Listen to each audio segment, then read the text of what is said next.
Hey everyone, Josh Neighbors here, Locked On Big 12 podcast. Joining us as he does every single week, it is Robbie Triano of SiriusXM. No takes today. Well, it's some takes, but it's not a take Tuesday. We're going to play a little game at the beginning about Big 12 contenders, and then we're going to give our mid-season awards here in the Big 12. So exciting show coming up here today for you guys. You are Locked On Big 12, your daily podcast on the Big 12 Conference, part of the Locked On Podcast Network, your team every day. Locked On Big 12 podcast. Today we are brought to you by our friends at Sweatblock. We'll let you guys know also to make sure you guys subscribe to the channel. We're on the road to 2,500 right now, trying to get there by the end of October. So please subscribe to the channel. Make sure you guys tell your friends as well. Comment below, notifications, all those fun things. It really does help the channel. So if you guys can do simple things like just liking the videos, it does actually go a very far way. All right, Robbie. So you did not know we're going to play this game. All right. You thought we were just doing awards. Mm-hmm. So here's the game. We're going to go through the Big 12 standings, and I'm just going to say, is there a shot they're in the Big 12? Is there a shot that they're in Arlington? Because really at this point, like we say win the Big 12, all you have to do is just make the title game, right? I mean, I know it's a far way to go, but like if you're in the title game in this league this season, you can win it, right? Do you agree with that statement? Absolutely. Yes. All right. So I have my standings. Here they are. Okay. So I think let's just go through those first. I'm going to do the first four together. TCU is a yes, I believe, right? I think right now, if you say they're not the number one team in the conference, you're just kind of lying. They're the best team in the conference right now. Kansas State's at 3-0, so I think they're also a yes. They're my pick to win the conference, so I would say yes. I think defensively they are an absolute beast. So give me Kansas State as well. This one's the first one that's somewhat interesting is Texas. Can I see them in it? The answer 100% is yes, right? The answer is 100% yes. The reasons why they could, and I think some definitely could argue they might not or won't, is because I just realized this too, and we were talking about this morning on the show I was working, the morning show of Big 12. Actually, that was Quinn Ewers' first full game. I think it's the first game against the Iowa State game. Wow. They actually played wire to wire, which is interesting. So I think he came out in the first game of the year early, right? Because they were really putting it on ULL or Louisiana Monroe. And then he got injured against Alabama, right? And he comes back against Oklahoma, and I think they take him out there in the fourth quarter of that game, right? Right. Yeah. So the Iowa State game was actually the first full game, and they had to drive down the field at the end of the game to win it. So I think there's no doubt if you question their ability to get there, you're crazy. They can definitely get there. It's just a matter of there is some stuff that needs ironing out for them. Yeah, 100%. And I think that's why I think Iowa State too is the feistiest team in this entire conference, because Hunter Deckers looked very good for a lot of that game. Xavier Hutchinson would be the best wide receiver at every team in this league besides maybe Oklahoma and Texas. TCU. Yeah, I would say, that's a good point. Quinn Johnson is, I would say, the best in the league right now. Right. But they're a team that can just cause havoc. And Texas, to me, I think offensively are going to be fine. They just played a team I don't think they're going to play necessarily the rest of the year, besides maybe Kansas State when it comes defensively.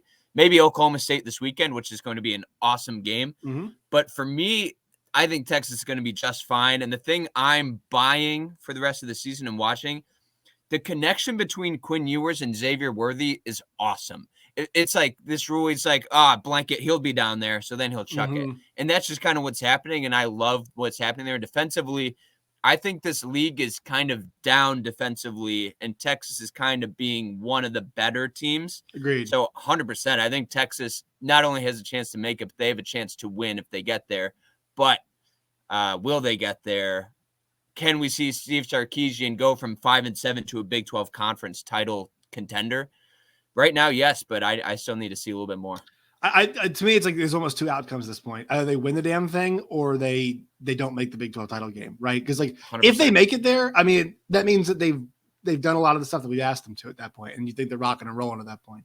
Last year that game they would have lost against Iowa State, 100%. Yes. Their team was not composed or disciplined enough to make it and win a close game, and that was the issue we had with them earlier in the year against Texas Tech and Alabama. So, but they're again. Yeah, they started the things. They're so weird. They started to run the ball really well in that game, and they still just couldn't put them away against Iowa State. It just and look, like maybe Iowa State's just gonna be the team. I mean, they're basically 2021 Nebraska, right?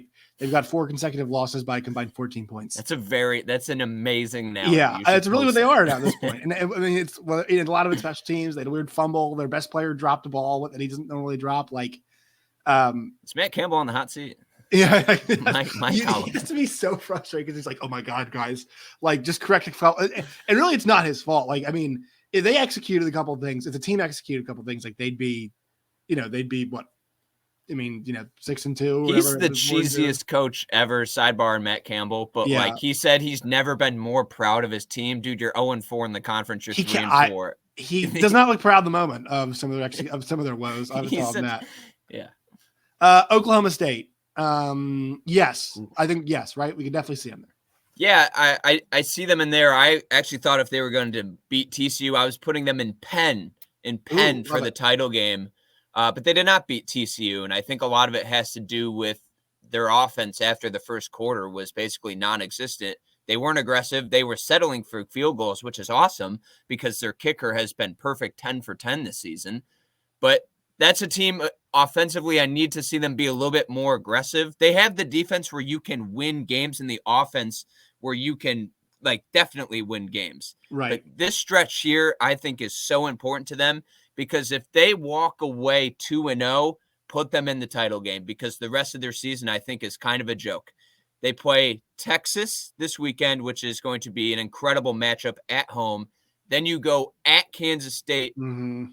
That is, if you can even walk away 1-1, I still think you're a very, very – I think a 2-loss team can definitely make the title. I think a 2-loss team in the Big 12 can win the title. So that's where I have it. And then after that, Kansas, Iowa State, Oklahoma, West Virginia, teams that I consider the bottom of the league.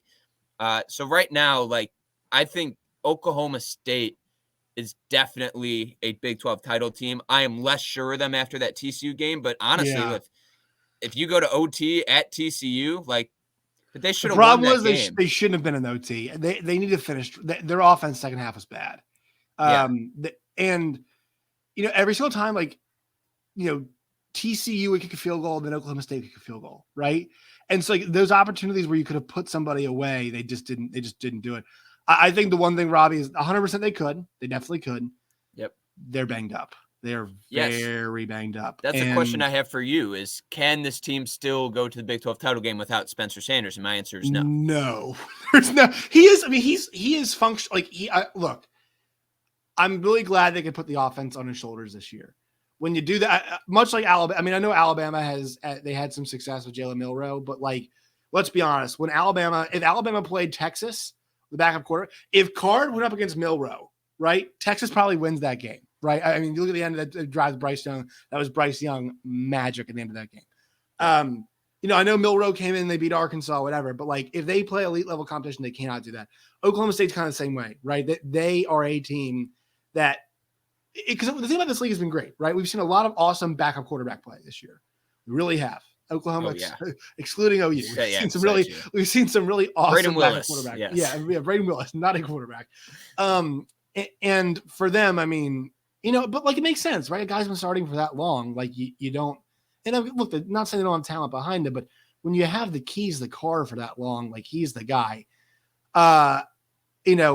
It's really challenging when you're banged up like they are, and I know that it sucks because that's the thing is you win that game against TCU, Robbie, and then you look back and you're like, okay, we can spot a loss now. We can, we if we split Kansas State in Texas, we're in a really good position, right? Now you're in a spot where, if you split them, sure.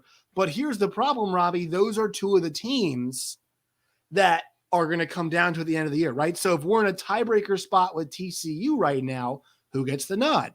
TCU. And then if you're going to spot one of Texas or Kansas State to win, now it gets much more difficult because those are two teams that we think at the end of the year are going to be there in terms of so I think the big thing is this. If they beat Texas this weekend, just doing some of the math here, that's gigantic because it would really almost kind of knock out Texas in a way, because Texas would then be essentially 2 games behind Oklahoma State, right? Because Oklahoma State would have 1 conference loss, Texas would have 2, and also Oklahoma State would have a tiebreaker, right? So at that point in time, you're almost an extra game up because they would need to be a game better than you. So I know it's still early on, but some of that math is coming into play because right now, every single week, we're actually getting back to back the contendership games, right? We're getting TCU, Oklahoma State. We're getting Oklahoma State, Texas. We're getting TCU, Kansas State. We're getting Oklahoma State, Kansas State, right? So all of those games that we need to kind of sort out the math are happening. Kansas. Oh, sorry. Do you want to do anything on anything I just said about like? Yeah, no, you bring up a good point. Like, who has the best road to the championship based on the remaining schedule? And like, that's why I say if Oklahoma State can just get 1 win in these next 2 weekends, I think they're fine because they have 4 games that they should win or they will 100% be favored when it comes to Vegas. And when it comes to like a team like Kansas State, they have Oklahoma State, Texas, Baylor. Like I don't think Baylor, I'm going to spoil it, I don't think Baylor is going to be in the Big 12 title game, but I don't think that's a team you want to like necessarily count out or be feisty. Like, and that's, I think there's a lot of, like, for Texas, they have Oklahoma State, Kansas State, TCU. That is a brutal stretch of games, an absolutely brutal stretch of games coming up for them. So, yeah, I think a lot of it has to go with the road that they have in front of them. And we want to beat our chest on how good the parity is in this league. But a team like Kansas that we're going to get to, I don't think they're as Kansas, any shot here. They're 2-2 in the league, 5-2 overall. No, there's no world, right? And look, awesome success, but it's like the physicality of a full conference schedule is clearly beginning to weigh on them, right? I mean, it is. And look, maybe things are different if they, because they were right in that TCU game. It's not like they weren't competitive in that game. They did only lose to Oklahoma by 10 points, but they're in a bad way on defense. And they just don't have the depth yet, Robbie. They're just not, it takes time to build depth at a program like Kansas. And they're not there yet, which is okay. It's okay that they're not there. They're still 5-2. So not big. Yeah. They're not going to the Big 12 title. Not going to happen. I don't see a planet where it happens, but still, like, it's not a bad thing. Yeah. And honestly, I think if Kansas loses every game, I don't think they will, because I think they are just like that offense, even without Jalen Daniels, is enough to give every team a problem. But even if they just like went 5 wins only on the season, how can you tell me that's not a success for Kansas? Right. But yeah, defensively, they're by far the worst in the league, and every other team has a better defense. And I just don't think they can keep up as good as that offense is with a backup quarterback. So Kansas is out. Yeah, they're out. But here's the thing: it's 7 weeks, or it's 7 games in, and they're top 5 in the league right now. They are a, not saying they're top 5 team, but like they're a 5th place team, right? That's what they are. Yeah. All right, so here we go with the group of the teams that are 1 and 2. Actually, they're all 3-3 overall. West Virginia, can you see them in the Big 12 title? This might just be a spoiler alert. I don't think any other team can win. So no world where you see any of the remaining teams in a Big 12 championship game. No, I don't see a team, because right now I think in the beginning we saw how much parity there is in this league, and there 100% is. But I think there's a gap now widening between a lot of these teams, and like a major reason is, like, for me, a team that I would think be on that fringe to maybe compete for those top 4 is Baylor. And I think they have so many problems right now. There is no way I can say that they can compete with these teams for a Big 12 title game. Texas Tech, amazing story. Baron Morton, awesome. I don't think they have the talent to compete with them. Oklahoma, I mean, that is Swiss cheese defense on their point. I can't do that. And Iowa State, I think mathematically, I don't think has a shot at all. So I don't think a 4-loss team, even if they went undefeated, could make it. So for right now, I really do think it's a 4-team race right now. And the rest of the teams, I think, are just here to be very, very feisty and destroy the top 4 teams' chances. Yeah, I mean, Baylor has got too many problems, and we'll see what happens to them at quarterback this week. With Kyron Drones, we'll see if it's him or Blake Shapen, obviously. West Virginia, their defense is not good enough. Texas Tech, you can see it right here on the screen with your splits. If you're listening to the audio, we have the standings pulled up. I mean, they've allowed 112 points in conference games. They're 3-0 at home. They're 0-3 on the road, and they've got a bunch of quarterback injuries. I mean, like all three of their quarterbacks have some kind of injury right now that they're dealing with, which is sad because they have three very good quarterbacks. Yeah. I mean, I'm with you. I think it's that top four. So you agree with me? You think it's just those four? Yeah. Yeah, I'm with you. I am actually 100% with you. There is no planet in which I could see. What team do you think has the best chance of making us wrong? I think the best team out of that it's really funny. I think the team I like the most out of that group is Texas Tech. Now, yeah, their defense I actually kind of agree with that. Their defense really sucks. Yeah. You know, but they're pretty close in basically every single game they play, right? That's one thing about them. It just they're not there yet on the road. And look, like, you know, if they were they don't take care of the football, they don't force a lot of turnovers, but they're in all these games because they've got really good like they have at times very good quarterback play, right? They've got guys that can go off. You know, we even saw Baron Morton. So I would say that's a team I like the most there. I mean, we should be saying Baylor, but we're not, right? I think that's the thing about Baylor is just like what we saw on Thursday night, man. I mean, I know what I'm getting from Texas Tech, right? I kind of know what I'm getting. They can score with anybody, and they're going to need to force a couple more turnovers to win games. They have not done that yet. Yeah. Baylor, what the hell am I going to get in the week-to-week basis? I'm going to hit on them in our awards because that's the team that has made me very wrong. All right, so let us get to the awards, but first, quick word from our sponsors. Today's show is brought to you by our friends at Sweatblock. They are back, people. They are back to help you out. We all had those embarrassing moments where we're perspiring too much. Robbie, I have that in the studio all the time whenever I have to walk on a summer day in pants to go to our SiriusXM studios. It's always horrible. I'm sure we've all been there before. Sweatblock is here to help you guys with that right now. You guys can save 20% at sweatblock.com with the promo code locked on. Once again, promo code locked on at sweatblock.com. All right. We are going to do some mid-season awards. Just pretty simple stuff, Robbie. I sent you a text. I just said, all right, let's go with, offensive player of the year, defensive player of the year, biggest surprise, and then coach of the year, biggest surprise, biggest disappointment. So your offensive player of the year so far in the Big 12 is who? Max Duggan. I don't think there's much of a debate on this. He is a part of the best offense in the league, currently leads the league in touchdowns, passing touchdowns with 16. I think what he can do with his legs has just been not like stat-wise the best, but is a part of he can do some damage on that. And I just think he's really dominating right now. Stats-wise, I think who would win the stat category is Bijan Robinson in this league, but I do not have him for that. Bijan has just been incredible, 780 yards, 10 touchdowns. But when it comes to the offensive player who's made the biggest difference in their team's success, I think if Chandler Morris was the quarterback at TCU, they would not be undefeated, and then they would not have this level of success. So for me, I have Max Duggan right now currently as the Big 12 Offensive Player of the Year.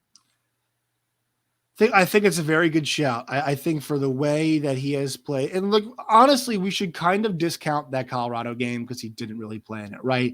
So if you're prorating kind of what he's been doing numbers wise, you kind of just make it for really 5.5 games. He has been on a massive tear, 16 touchdowns to just one interception. I know they won the game, and he's been really, really efficient. And they won the game. I would not say it's runaway. I do think Spencer Sanders has a very good case because, I think about it like this, like he means so much to that offense, right? I mean, Max Duggan is the back quarterback. Like we don't know this for sure, but if Spencer Sanders goes down, right, it's not going to be pretty. And they do so much with him also running the football as well. He's been really important. So I think it's a competition between those two.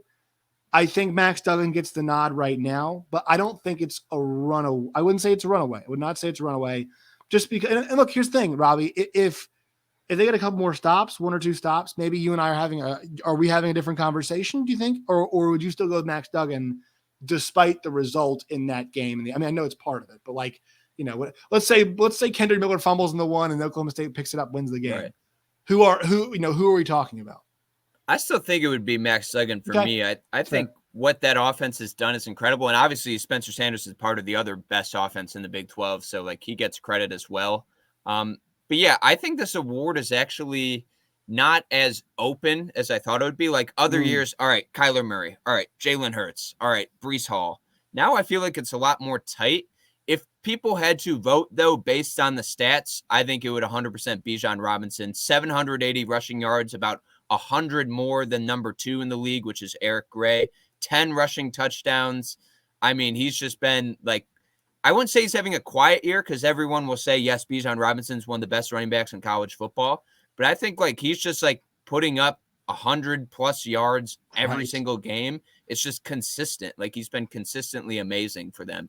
But for me, Max Duggan, I think hands down. And like statistically, he is currently 4th in the league in passing yards, which is not great. But you look at number 1, it's Hunter Deckers. I would not consider Hunter Deckers to be like best offensive. Well, remember last year, I mean, it was Jared Dagey, right? So like this, you have to be careful with those numbers because like you're saying, they can be really misleading with that. So this award, it's either a reward of stats or a reward of how good your team is, and you were the best player on that offensively. So I'm going to go with the latter. I'm going Max Duggan. I would say, I think Deuce at the end of the year could be in this conversation. I think the problem is now his touchdowns are being vultured, right? Their red zone running back is Adrian Martinez. That's who the red zone running back is for Kansas State, and that's kind of manifested itself in the number of rushing touchdowns he's got. He's got 9 on the year, right? So that's kind of taking away from Deuce. So it feels like the only real running back to be in this conversation at the end is Bijan. And look, if they go to the championship game, I mean, there's a really good chance that he does win it because he's been awesome. Yeah, and you talked about Adrian Martinez. Can I put him in that conversation for the end of the year? Yes. But for right now, like his rushing yards are amazing. But I think you've hit on this too, and I've kind of had my come to Jesus moment. But like passing wise, his numbers are not there. Kansas State's the only team that has not had an interception. But I think it's more of a tentative to not make some throws. I think he is evolving. I think throughout like games, like compared to the Tulane game to now, I think he is more able and more willing to throw the ball more. And he's been good with it, but I don't think they don't necessarily need that to win. They need that to extend drives. Like they need his arm in order. Like they're going to win running the football if they're being effective with it.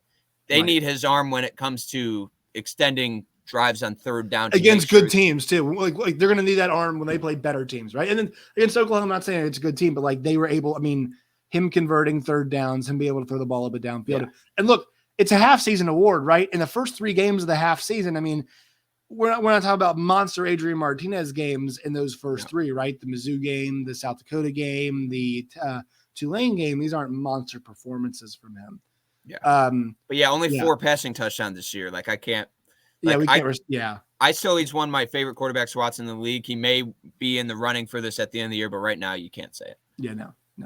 All right, defensive player of the year now. This one's interesting, I think. The guy I've been most impressed with, Robbie, is on a bad defense. I've loved watching Tyree Wilson because we heard so much about him this year. About the Texas Tech staff thought, hey, this is a guy as a pass rusher that could be a first-round pick. We've seen some of it before, but like he's really putting it all together. And so for a guy who's the guy on a defense that isn't that good and gets that much attention, he's been spectacular. But the favorite, Felix Anudike-Uzama, just delivering. I mean, he's averaging over a sack a game. He's got 8 tackles for loss. He's forced 2 fumbles. He's had some big plays. Like it's hard to go away from King Felix on this one, isn't it? 100%. And that's who I have. That's who I had preseason as well, winning that. I mean, right now, 6.5 sacks, leads the entire league. Tackles for loss, he has 8, which is currently 4th. Tyree Wilson is number 1 with 9. But honestly, the conversation I want to have with this is I think it's just not a bad defensive year, but the offense has been so good. It's hard to pick someone and be like, you know what, you've been amazing. And that's why I picked Felix, because I think he's a part of the best defense in Kansas State. You can say Iowa State, but I think when you focus on it all 3 levels, I think Kansas State is just excellent.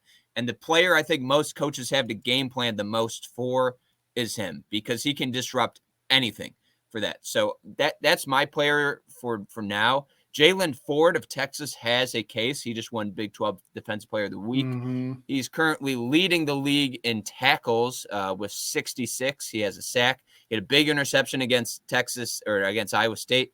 And I think he's been one of their best defensive players. But I think this is the hardest award to pick just because I don't think defenses in this league has necessarily been great. But I think that's just because offenses have just been phenomenal. Yeah, I think that the performance that Felix Anudike-Uzomah has had relative to expectation allows this to be a pretty easy choice right now, right? We'll see how it goes at the end of the season, but we touted this guy as an elite pass rusher coming in, and he's averaging over a sack a game, and he's got 2 forced fumbles, and he's got, over, multiple tackles for, or over 1 tackle for loss in a game. Like that is kind of what we asked for, and he's delivering on this. So that's very good. All right. Let's see. Coach of the year. I mean, we don't have to. This one's pretty easy, right? At this point in time. I don't know. Honestly, this one. Oh, stop. Come on. No, honestly. Kansas is 5-2. Kansas is 5-2. And their 2 losses are by 10 on the road to Oklahoma, who still, once again, that's really, they've not won there since 1997, since Sierra was born.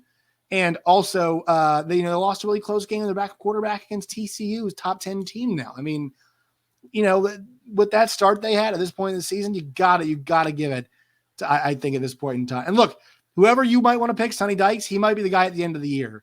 But the fact that we're at 5 wins right now, this point in the season, it's got to go to Lance Leipold. I will let him win this, but to play devil's advocate, when it comes to like expectation, I don't think you and I had TCU very high. He's a first-year head coach, currently the best team in the Big 12, part of the best offense. He's beaten some good teams right now, like Oklahoma State. That win, I think, is the best win in the Big 12 this season. I think it's really hard not to have him at the end of the year if TCU is a Big 12 title team or wins the title. Like Kansas, I think their peak is 6 wins, 6 to 7 wins. That I think is their peak. And like, yes, expectation, you came out of the cellar and you became a bowl team. That's amazing. But if TCU wins the Big 12 title or like is in there, I think it kind of has to go to Sonny Dykes. And that's like incredible because if you can do that in first year, taking over from Gary Patterson, and I don't think we know that now that they have a lot of talent on that team, but I think before the season, we didn't necessarily know. And he's bringing the best out of players that I don't think Max Duggan, just like if you put him in Oklahoma or if you put Max Duggan in Baylor, I don't think he succeeds the way he's currently succeeding at TCU. So for me, I think Sonny Dykes is probably going to win at the end of the year, but right now, Lance at the end of the year, yes. And that's what gets to my biggest surprise. I mean, look, once again, like you can go at Kansas being a surprise at 5-0, sure, yes. But like I had TCU way down too. So for TCU to be this good, they're a top 10 team. I mean, like you mentioned, like Kansas 5-0, they're a top 20 team. Like that's crazy. It's insane. Biggest surprise though, like relative to expectation, I mean, TCU being undefeated, TCU winning the game against Oklahoma State, the rally, whatever it is, being a top 10 team, having the second most explosive offense in the country with Max Duggan at the helm of it. I mean, for what it is, for what's happened, that's been my biggest surprise of the year. So and this is more of me to distribute my awards, right? Coach of the year, Leipold, surprise of the year, go to TCU for the sake of variety. Yeah. I'll save my bad surprises for the disappointing because I have a 2-part with there, but good surprises. Number 1 is TCU. Number 2 is Kansas. You can put them whatever order you want, but that has been amazing in the league. Honestly, I'm not shocked by this because we know how good he was supposed to be, but I'm like surprised how confident Quinn Ewers has kind of looked this season. I feel like when he's been playing, I think there is an argument if you just threw stats out and you said, which quarterback would you want?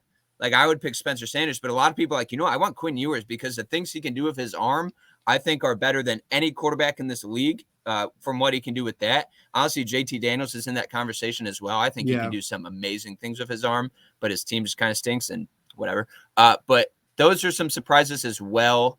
But my bad surprises are basically my disappointment. So I'm going to go with so here's the thing. I didn't think Baylor would be this bad. All right. But I'm not going to say it's a massive surprise they're 3-3 considering how much they lost and how much transition's happening. So I'm not 110% awfully surprised. The other people are, I'm not. Oklahoma is my most disappointing. I'm you know what? I'm not going to say I've been over it a million times. We can all agree. Like, I know they got the win back against Kansas, but like, you can't feel good about the defense after that. I mean, the results piling on top of one after another, after another, after another. So, Robbie, I'm going to go with the Oklahoma Sooners, and particularly the Oklahoma Sooners defense. Yeah, I think that has been highly disappointing. But to me, the team that's been most disappointing to me, and I don't know if it's necessarily fair because the teams they have lost to are really good, besides one, I would say. You have BYU, who I know that not as good as what they looked early in the year, but they're a tough team. You lose against Oklahoma State, and then you lose against West Virginia, the game you're supposed to have. Baylor was the team I picked to win the Big 12. I think they have drastically underachieved. The things that we thought that were going to be good about their team, the offensive and defensive lines, have not shown. Blake Shapen is this quarterback who I think has flashed in some parts. In some parts, I feel like he has not looked like what a starting quarterback should look like when it comes to leadership and what he should be doing. Although they lost some top talent, I think Baylor has the talent to still be a major, like a top team in this league, and they have not been there. Looking at Oklahoma, I don't think they have the talent on defense to be in the conversation at all. You have Dylan Gabriel, you have Marvin Mims. I understand you have some stars there, but for me, I thought Baylor all around had some good pieces, and they just haven't been there. And maybe I should have just expected that because they were having such youth playing in major positions that I shouldn't have put them as high. But for me, like, Baylor, I thought really had, like, and to me, the two most important position groups besides quarterback is offensive and defensive line. And the fact that they have just, like, looked as bad as they have is, like, I'm, like, disappointed with Baylor. They should be so much better than they are now. I see. Here's the thing, Robbie. You and I, this is where we disagree. I don't think, like, now this, no. But, you know, they've got these guys who got a lot of, yes, they got some receivers, got a lot of talent. They got some running backs, got a lot of talent. They have a returning offensive line. They have a quarterback that we think is pretty good. I'm going to say it again, guys. Like, when you replace, I expect this to happen to Kansas State next year in some capacity. All right. When you're going to be replacing the guys they're going to have to replace who go on to the league, who go on to the next level, if I think most of them will go like we think they are, it is really difficult. Jalen Petrie and Terrell Bernard were freaking awesome. They replaced a lot of guys in secondary as well. They replaced the number one wide receiver. They replaced the number one running back. They replaced the number two running back. They replaced their special teams ace. I mean, what they were and like they're once again, when you go from Gary Bohannon to Blake Shapen, what you are saying is, all right, what we did last year worked really well. But number one, in general, we want our offense to have a bit more flex to it, right? We want it to have a bit more strength to it. That's a smart thing to do. It also kind of acknowledges, look, man, we can't be Iowa. We cannot be Wisconsin right now. We are not, and I mean them in a solid sense, not the current versions of themselves. Correct. Right? Where the defense is like I think the thing about the Big 12 teams that we kind of see this more year in and year out is the coaches understand this league that you're going to have to be a bit more adaptable, right? I think it's Mike Gundy's best quality about what happened last season. I think this season too. Like, they understand what they had last season. What do? They ran the ball a ton. They play a lot of defense. That worked last year for them.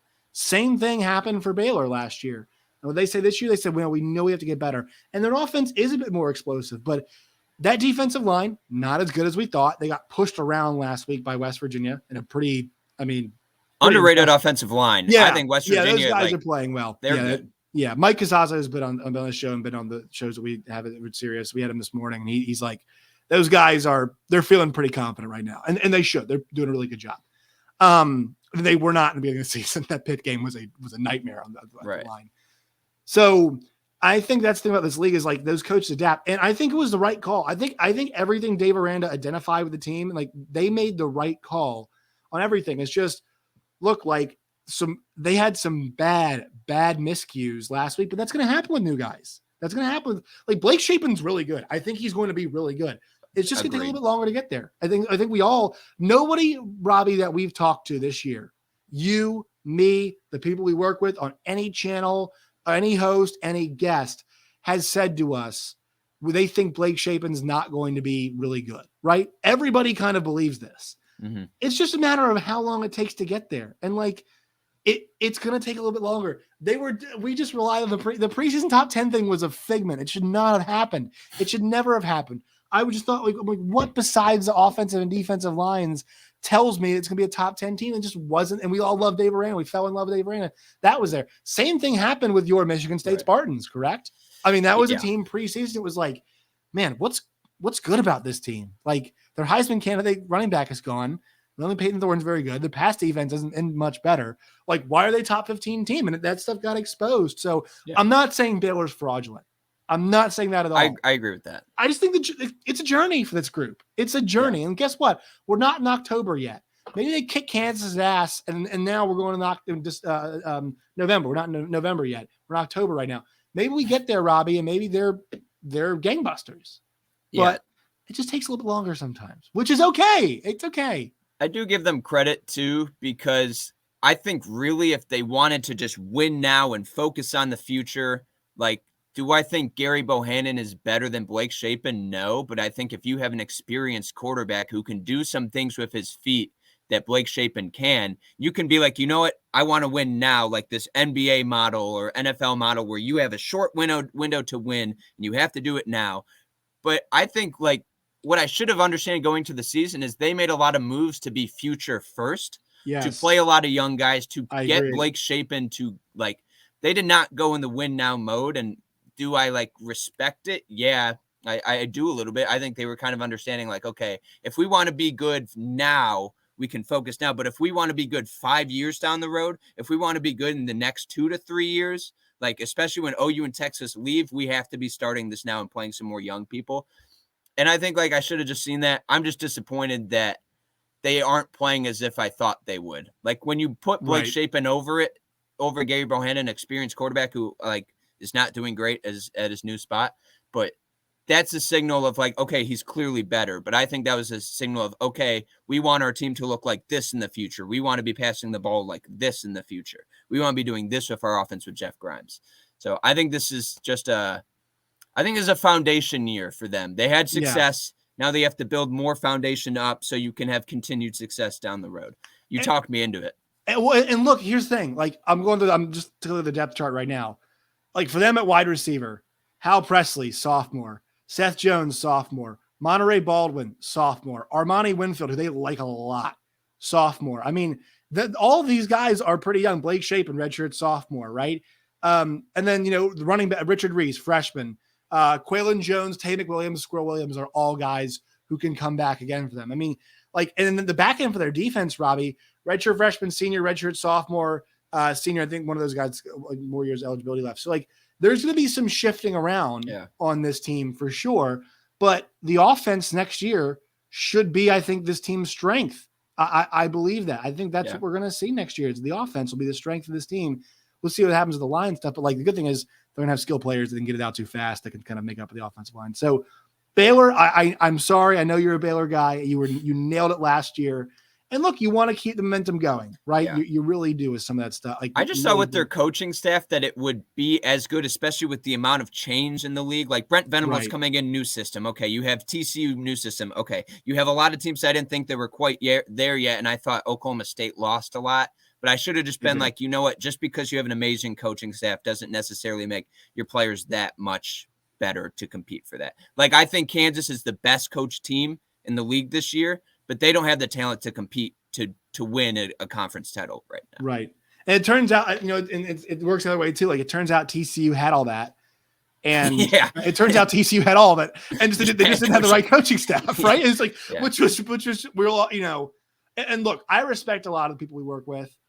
I think a lot of them were like, you can't run Gary Patterson out of town. Yeah, you can. It worked. Right. Like, I mean, they made 100% the correct move. Like, and you can, and this is the thing is, and once again, every single person talks about Matt Wells, loves Matt Wells. I have never met him in person, but every time we had him on the show, he was wonderful and spectacular. Like that was the right move. That was 100% the right move. The momentum that Texas Tech has right now, they did especially the right recruiting too. Yeah, 2 to 3 years down the road, they're going to be sweet. Yeah, it's like this. Sometimes right moves have to be made, and so it works the other way for TC. Like I mean, we were blindsided by that. We're like, this roster can't be that good. No, it turns out it's awesome. It just takes the right coaching staff to get them, to get them going. So there's that there. All right. One more word from our sponsors and we'll get out of here. Today's show is brought to you by LinkedIn Jobs. Every potential hire could be like a high stakes wager for your small business. You want to be sure that you are getting the best qualified candidates available. That's why you have to check out LinkedIn Jobs. LinkedIn Jobs helps you find the right people for your team faster and for free. Right now, you guys can post your job at LinkedIn Jobs. Use the purple hashtag hiring frame on your LinkedIn profile to spread the word that you are hiring. LinkedIn Jobs helps you find the qualified candidates you want to talk to faster. Post your job for free at linkedin.com/lockedoncollege. That's linkedin.com/lockedoncollege to post your job for free. Terms and conditions do apply. All right, Robbie, where can the folks find you? Find me, Big 12 Radio. Josh and I do a great job over there. Great job. SiriusXM Big 12 Radio. We are Big 12 today from 2 to 5 Central. It's a great show. We have a lot of the guests from the league come on. So if you're not listening to this, come on over or follow me on Twitter for @TheTriano I just tweet things. So there we go. He does. They're very good. And don't spam my mentions, okay? Oklahoma fans. Oklahoma fans. No, or some other Kansas State fans over there. You know who I'm. Kansas State fans. All right, Robbie, appreciate your time. You guys can find me on Twitter @JoshNeighbors_. Find the show @LO Big 12. Make sure you guys subscribe, leave your comments as well. All right, Robbie, we'll talk to you next week. See you then.